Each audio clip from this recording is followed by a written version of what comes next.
In today's video we're going to learn about biodiversity. First, let's understand the literal meaning of the term. The word biodiversity comes from two parts. Bio means life and diversity means variety.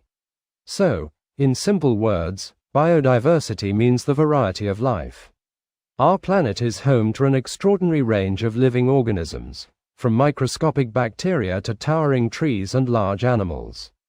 This vast variety of life is what we call biodiversity. Biodiversity does not include only different species. It also includes variation within the same species and the different ecosystems in which organisms live. This diversity is essential for maintaining the balance of nature. It provides us with food, medicines, clean air, and stable environments. The truth is simple. When biodiversity weakens, natural systems fail. And when nature fails, human survival is at risk. Now that we understand what biodiversity means, an important question arises. Is biodiversity evenly distributed on Earth? The answer is no. Biodiversity is not spread equally across our planet. Some regions support a much greater variety of life than others. This uneven distribution depends on several environmental factors such as climate, temperature, rainfall, altitude, and soil type. Regions with a warm climate, high rainfall, and stable environmental conditions support a wide range of plants and animals.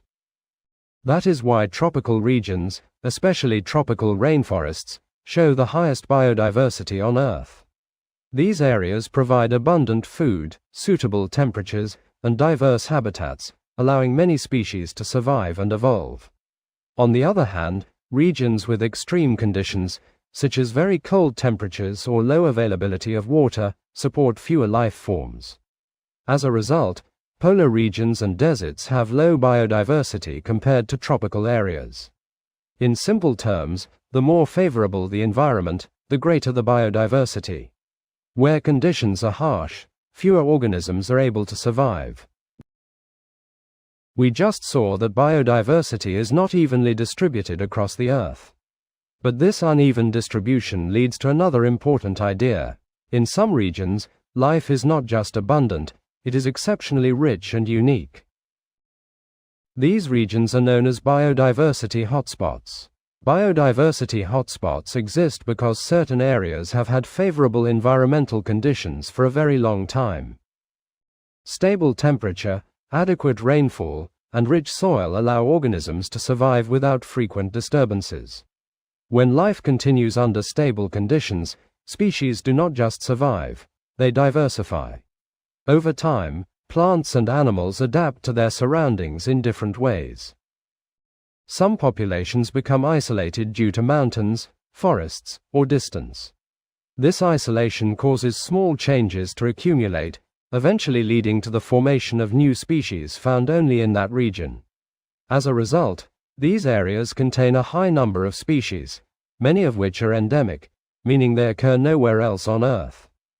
This concentration of unique life forms is what makes a region a biodiversity hotspot. So, biodiversity hotspots are not accidental. They are the natural outcome of long-term stability, adaptation, and isolation.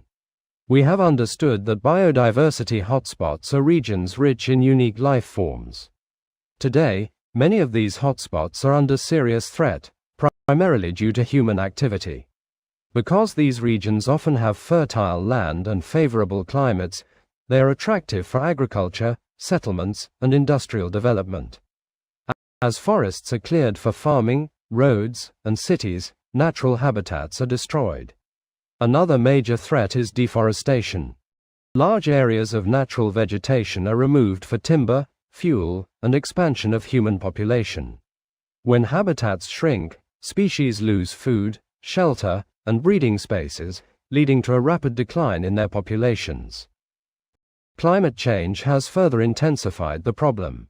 Changes in temperature and rainfall patterns disturb ecosystems that took thousands of years to stabilize. Many species in hotspots are highly specialized, meaning even small environmental changes can push them toward extinction. In addition, Pollution and overexploitation of natural resources place extra pressure on these fragile ecosystems.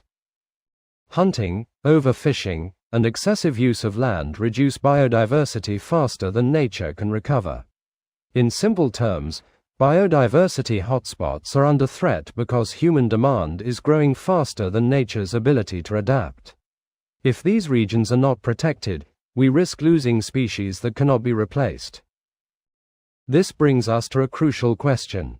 Why is biodiversity so important?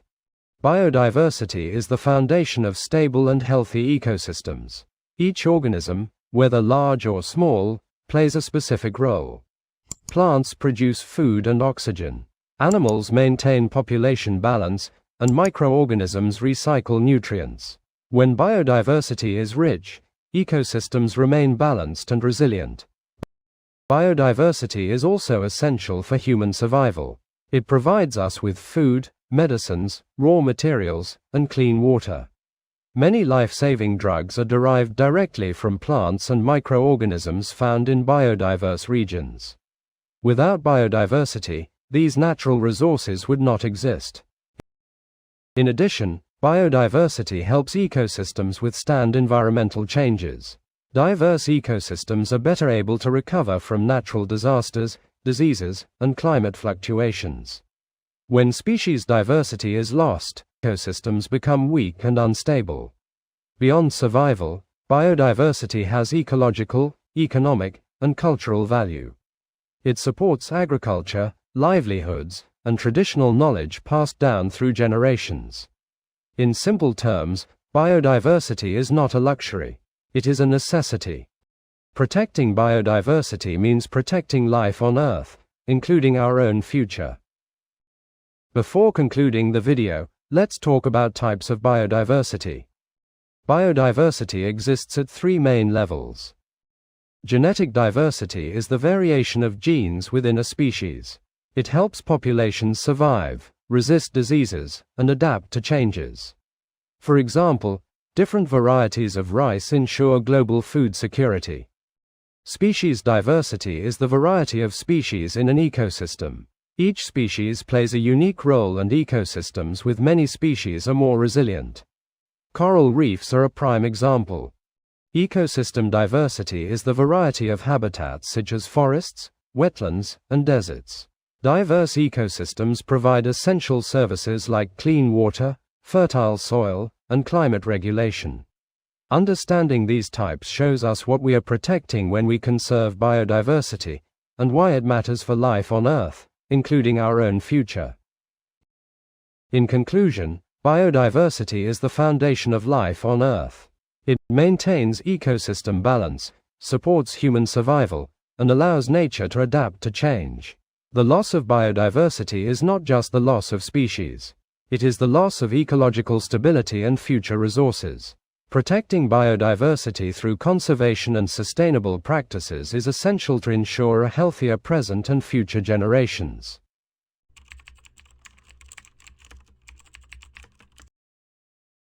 Think about it. There are over 2 million species discovered on Earth so far. How do scientists keep track of them all without getting lost in the chaos? It might sound complicated, but it's much simpler than you think. In this video, we're going to answer the big questions. What exactly is classification? Why is it so essential for scientists? What are the benefits? And we'll demystify those difficult terms like taxonomic hierarchy and taxa, explaining exactly how scientists use them to organize life. Whether you're prepping for your exams or you're just curious about the incredible life on Earth, I've got you covered. We'll break it all down with examples so clear you won't even need to memorize them.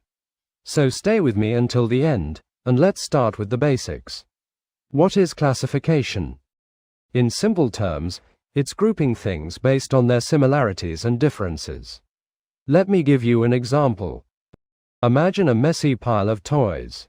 Now, if I ask you to find a teddy bear in that mess, but what if all the toys were neatly organized into categories like teddy bears, cars, and dolls? Suddenly, finding that teddy bear becomes super easy. That's exactly what classification does. It makes things easier to recognize and access. Scientists do the same with organisms. Till now, over 2 million species have been discovered.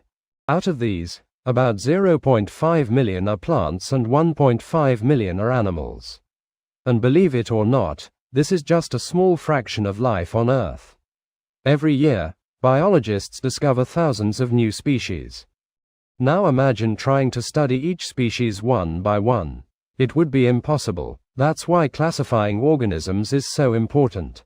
Here's the formal definition for students. Classification is the process in which organisms are divided into groups and subgroups based on their similarities and differences.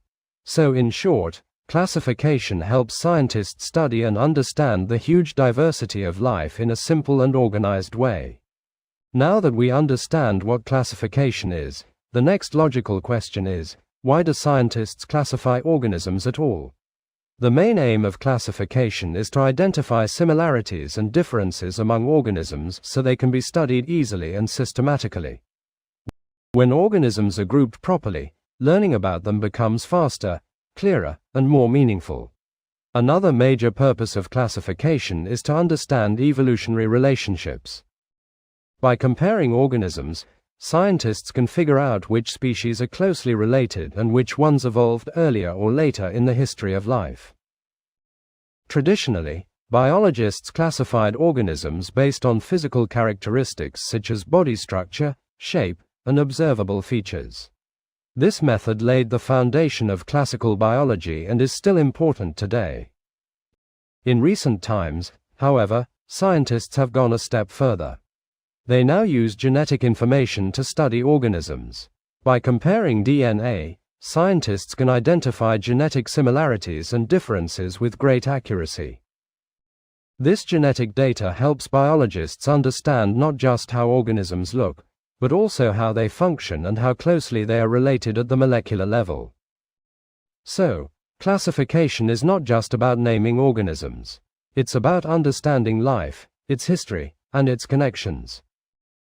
Now that we understand what classification is and why it is important, let's talk about its advantages. First, classification makes the study of organisms much easier. When similar organisms are grouped together, scientists can study them in a systematic and organized way instead of dealing with millions of species randomly. Second, it helps us understand the vast diversity of life on Earth. There are millions of organisms, and without classification this diversity would be overwhelming and confusing. Another important advantage is that classification shows evolutionary relationships. It helps scientists understand how different organisms are related to one another and how they have evolved over time. Classification also provides a clear framework for comparison. Scientists can compare organisms based on their similarities and differences in a structured way. It also helps in the identification of new species. When a new organism is discovered, classification allows scientists to determine where it belongs and how it is related to other organisms.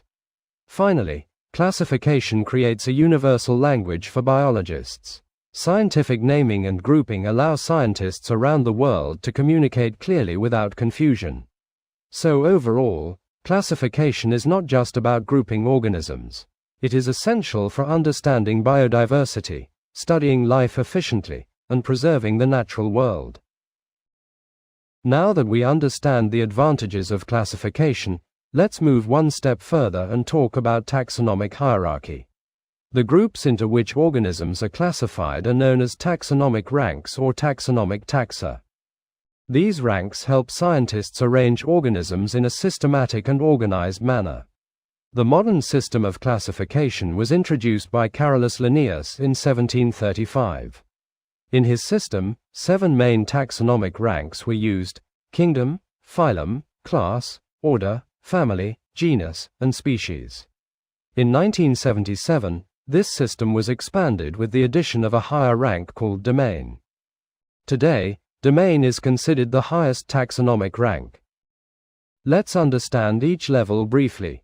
Domain is the highest rank. All organisms are divided into 3 domains: Archaea, bacteria, and eukarya. Next comes kingdom. Each domain is further divided into kingdoms. For example, the domain Eukarya includes 4 kingdoms: Animalia, Plantae, Fungi, and Protista. After kingdom comes phylum or division in the case of plants and fungi. Each kingdom is subdivided into related phyla or divisions. Then comes class. Each phylum or division is divided into related classes. Each class is further divided into orders. Each order is divided into families. Each family is divided into related genera. Finally, we reach species, which is the lowest and most specific level of classification. A species is defined as a group of similar organisms that can interbreed and produce fertile offspring. As we move from domain to species, the groups become smaller, but the similarities among organisms increase. This hierarchical system makes the classification of millions of organisms logical, organized, and easy to study. Let's take the example of humans to understand biological classification clearly. Humans belong to kingdom Animalia because they are multicellular and heterotrophic. They are placed in phylum Chordata because they possess a notochord during development.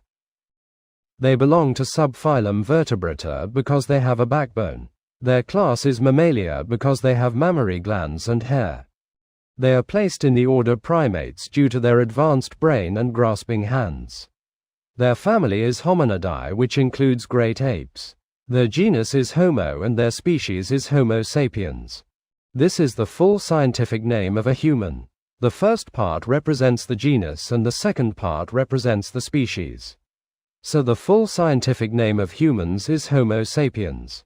Here is the biological classification of the dog.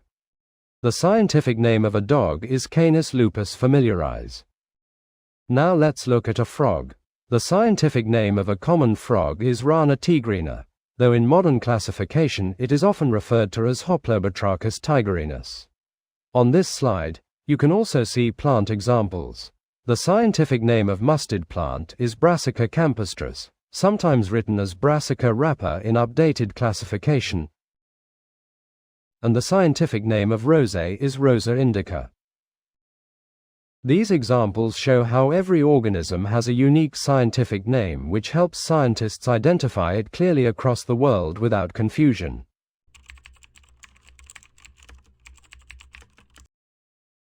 We're diving into binomial nomenclature, the universal two-name system used to identify every organism on Earth. In this video, we'll explore why this system is essential for science and, most importantly, the specific mistakes you must avoid in your biology exams. In binomial nomenclature, names are like Allium cepa, Brassica rapa, or Rosa indica. You might find them odd or strange, the reason being they're of Latin origin.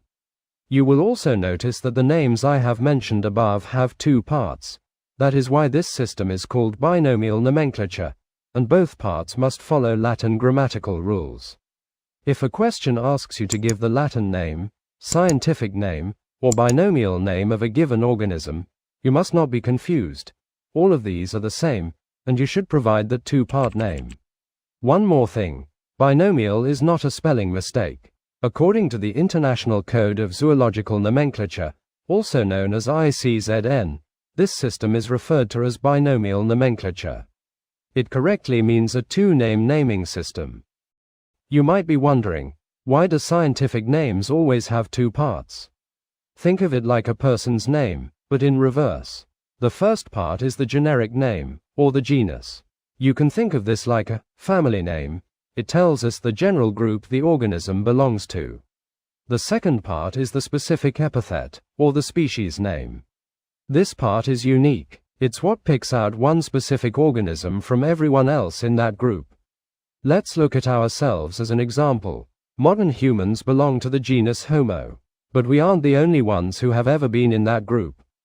To specify us, we add the species name sapiens. When we put him together, we get our unique scientific identity, Homo sapiens. Naming in science isn't just a suggestion, it follows strict international laws. Listen carefully to these 8 rules and take note of the specific points I highlight. Avoiding these common mistakes can be the difference between a perfect score and lost marks in your exams. Rule number 1. The two-word rule. Every scientific name must have exactly two parts, a genus and a species. Think of it like a first and last name. For example, the common frog is Rana tigrina. Missing one word makes the identity incomplete. Students often forget the second word. Remember, a single word is just a genus, not a scientific name. Rule number 2. The capitalization rule. Precision is key here. Always capitalize the first letter of the genus, but keep the species name in all lowercase. Take the mango plant, Mangifera indica. Note the capital M and the small I. Capitalizing the species name is a very common error that will get your answer marked wrong. Rule number 3, the italics rule. When typing or printing, your scientific names must stand out. Always write them in italics, like Solanum lycopersicum for tomato. This makes them instantly recognizable from the rest of your text. Rule number 4, the underlying rule. If you're writing by hand, which you'll be doing in your exams, italics aren't an option. Instead, you must underline both words separately. If you're writing Rosa indica, underline Rosa and indica individually. Never use a single continuous line for both words. Each part must be treated separately. Rule number 5, the Latin rule. Latin is the universal language of science because it's stable and never changes. Even words like maize are adapted into Latin forms like z maize to ensure the name stays consistent across every country and every century. Rule number 6, the uniqueness rule, one organism, one name. No two species can share the same binomial. The name Panthera leo belongs exclusively to the lion. This prevents global confusion and gives every creature a permanent identity. Rule number 7, the author citation rule. Sometimes, you'll see a name or initial after the species, like Mangifera indica L. This, L, stands for Linnaeus, the scientist who first described it. This, authority name, is never italicized. It's there to honor the scientific legacy. Rule number 8, the abbreviation rule. To keep your writing concise, you can shorten the genus after mentioning it once in full. Escherichia coli becomes E. coli. Just remember, the E stays capitalized and is always followed by a period. Never start a paper with an abbreviation. Always write the full name first. And with that, we complete the essential rules of writing scientific names. Here you can see some animals along with their binomial names. And on this slide, you can see the scientific names of different plants. Let's delve deep into taxonomy and discuss classification systems, specifically the three-domain system. These are the systems most commonly discussed. The first one is the simplest, and the last one is the one we commonly use today. The two-kingdom system was the earliest classification system. In this system, all organisms were divided into two groups, plants and animals. This classification was based on their mode of nutrition. Autotrophic organisms, those that prepare their own food using chloroplasts to perform photosynthesis, were placed in kingdom Plantae. Heterotrophic organisms, those that cannot prepare their own food, were placed in kingdom Animalia. Before we move on, have you ever wondered where the word kingdom comes from? It is one of the highest ranks in taxonomy used to classify organisms. These ranks are collectively known as taxa. So, why didn't the two-kingdom system last? One of the main reasons was that many organisms simply didn't fit. Take Euglena, for example. It possesses both plant-like and animal-like characteristics. It has chloroplasts for photosynthesis, but it can also switch to a heterotrophic mode of nutrition in the dark. Because of this, it was clear we needed separate kingdoms for these unique organisms. Furthermore, the two-kingdom system failed to distinguish between simple, prokaryotic cells and complex, eukaryotic cells. To address the limitations of the two-kingdom system, German biologist Ernst Haeckel proposed a three-kingdom system in 1866. He introduced a new kingdom called Protista to house microorganisms like bacteria and protozoa. In this model, kingdom Plantae consisted of multicellular plants and algae, while kingdom Animalia included multicellular animals. While Haeckel's three-kingdom system introduced Protista, it had serious flaws. It couldn't distinguish between prokaryotic and eukaryotic cells, meaning bacteria and complex protozoa were stuck in the same group. Additionally, it failed to recognize that fungi are not plants, and it lacked the molecular evidence needed to show true evolutionary relationships. If you are asked to provide the shortcomings of the three-kingdom system, here are the core points you should include. To overcome the limitations of the three-kingdom system, Robert Whitaker proposed the five-kingdom system in 1969. He classified all organisms into these five kingdoms based on 5 key points: cell structure, body organization, mode of nutrition, reproduction, and evolutionary relationships. Now, let's look at each of these kingdoms one by one. The first kingdom we're exploring in the Whitaker system is Kingdom Monera. These are the simplest organisms on Earth, the prokaryotes. These microscopic life forms are unique because they lack a true nucleus and membrane-bound organelles, like mitochondria or the Golgi complex. While most monerans are unicellular, you might sometimes see them forming long filaments or clusters. What makes a moneran stand out? Their most distinguishing feature is a rigid cell wall made of peptidoglycan. For movement, they use whip-like structures called flagella, and they have hair-like pili used for attachment or reproduction. Speaking of reproduction, they primarily keep it simple through asexual methods like binary fission or budding. Their nutrition is incredibly diverse. Some are autotrophic and make their own food, while others are saprophytic decomposers or even parasites.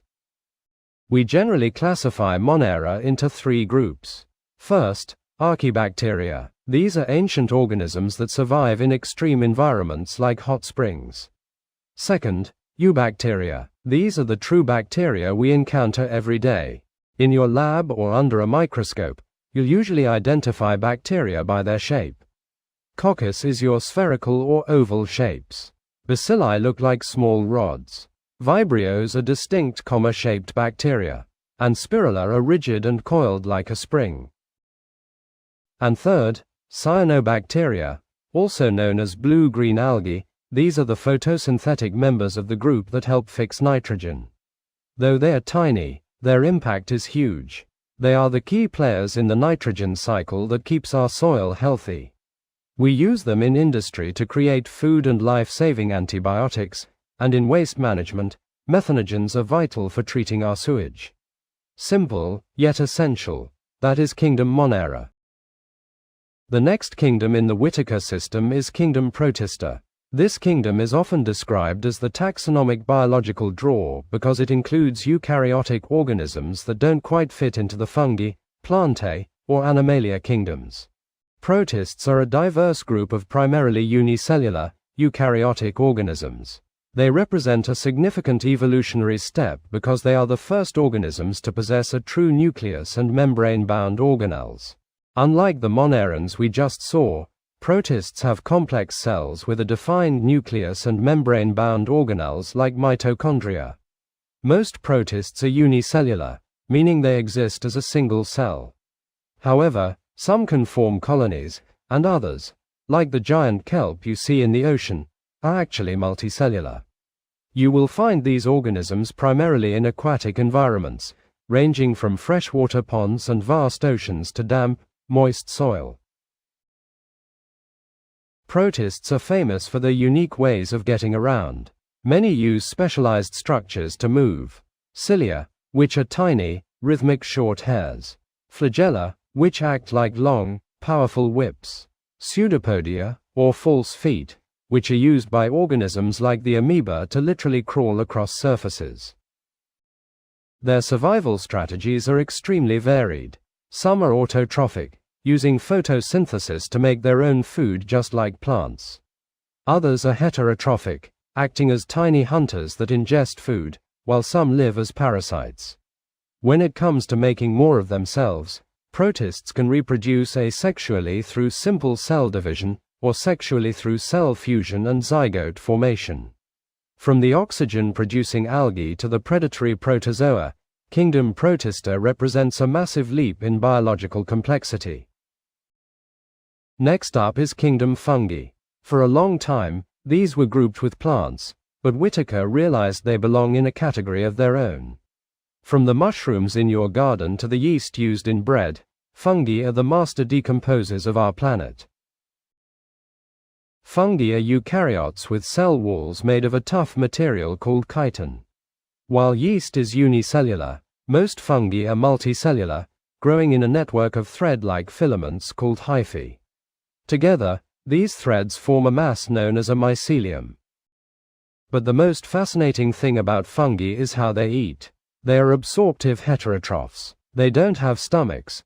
Instead, they perform extracellular digestion. They release powerful enzymes into their surroundings to break down complex matter into simple nutrients, which they then absorb through their cell walls. Most are saprophytes, feeding on dead matter and cleaning up our ecosystems. Others are parasites, living off a host, while some are symbionts, forming helpful partnerships with plants and algae. Without fungi, the earth would be covered in dead debris. They are the ultimate recyclers. The fourth kingdom in our series is Kingdom Plantae. This kingdom includes all the green plants that cover our mountains, forests, and gardens. These are multicellular eukaryotes that serve as the primary producers for almost every ecosystem on Earth. Being eukaryotic means their cells are highly organized. Each cell contains a proper nucleus, safely guarded by a double membrane. But the complexity doesn't stop there. Plants are filled with membrane-bound organelles. You'll find mitochondria acting as the cell's powerhouse, specialized chloroplasts that act as solar panels to capture energy, and many other organelles.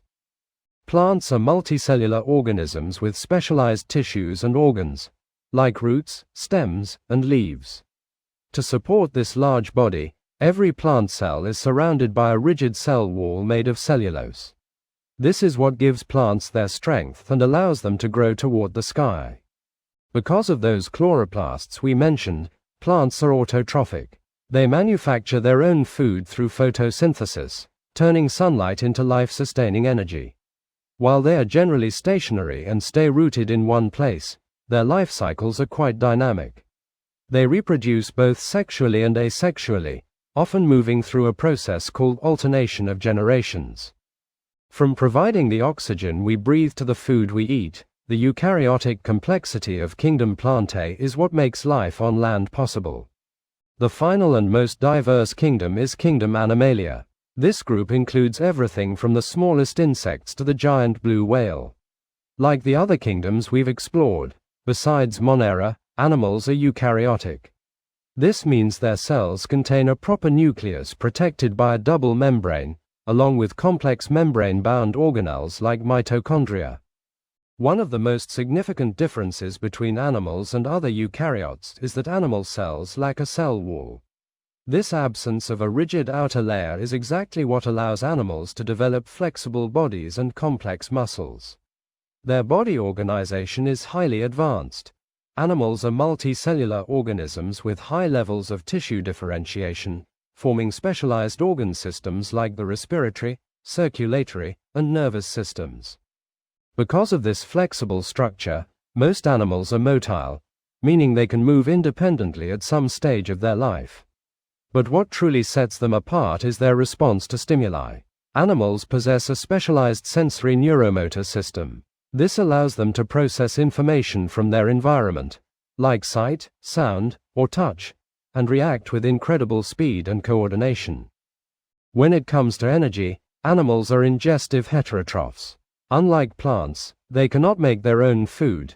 They must find, capture, and ingest other organisms to survive. This need for food has driven the evolution of the diverse behaviors and complex brains we see across the animal kingdom today. From the depths of the ocean to the highest mountains, Kingdom Animalia showcases the peak of biological movement, sensation, and structural complexity. As great as Whitaker's system was, it wasn't perfect. First, Kingdom Protista became a bit of a junk drawer, grouping very different organisms together just because they were single-celled. Second, the system completely leaves out viruses, which don't fit the definition of a cell. Finally, we now know that Kingdom Monera is too broad.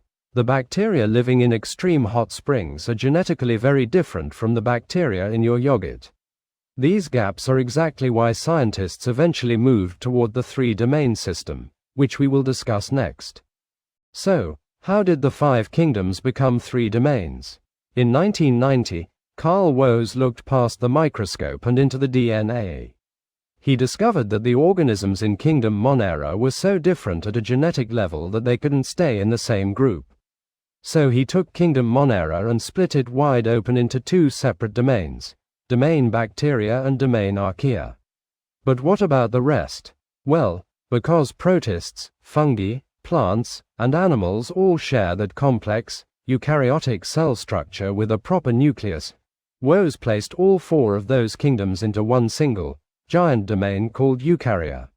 This change showed us that even though a plant and an animal look nothing alike, at a cellular level, they are much closer to each other than an archaebacteria is to a regular eubacteria. Let's zoom in on the most mysterious group of all, domain Archaea.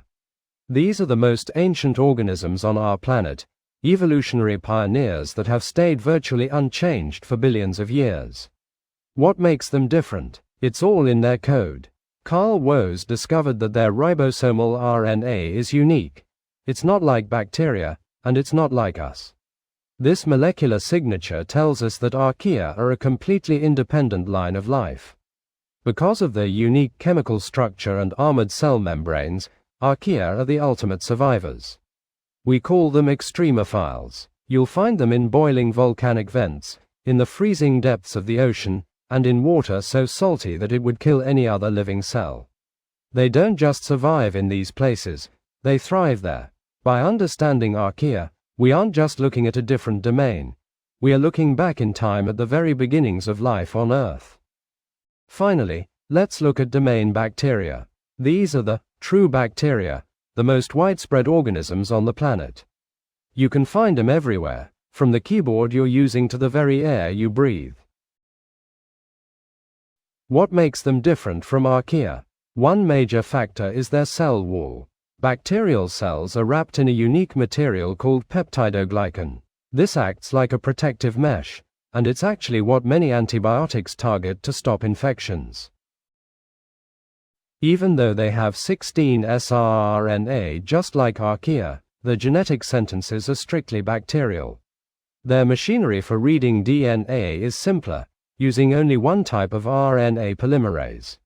This specific genetic signature is what helps us identify them in a lab. While some bacteria cause illness, most are helpful. They recycle nutrients, produce oxygen, and even help us digest our food. They are the invisible engineers of our world. While bacteria and Archaea both look like simple prokaryotes, these are exact reasons why kingdom Monera had to be split into 2 separate domains. Finally, we have domain Eukarya, which acts as a massive umbrella for the remaining 4 kingdoms, Protista, Fungi, Plantae, and Animalia. Despite their massive differences on the outside, all 4 groups were placed into this single domain because they share a complex eukaryotic cell structure, meaning they all possess a true nucleus and membrane-bound organelles. Since we have already explored these kingdoms in great detail, this domain brings them all together under the shared banner of complex cellular life.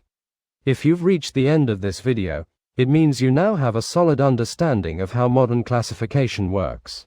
And that is your complete guide to mastering Chapter 2. To ace your exams, you need Chapter 1 down too.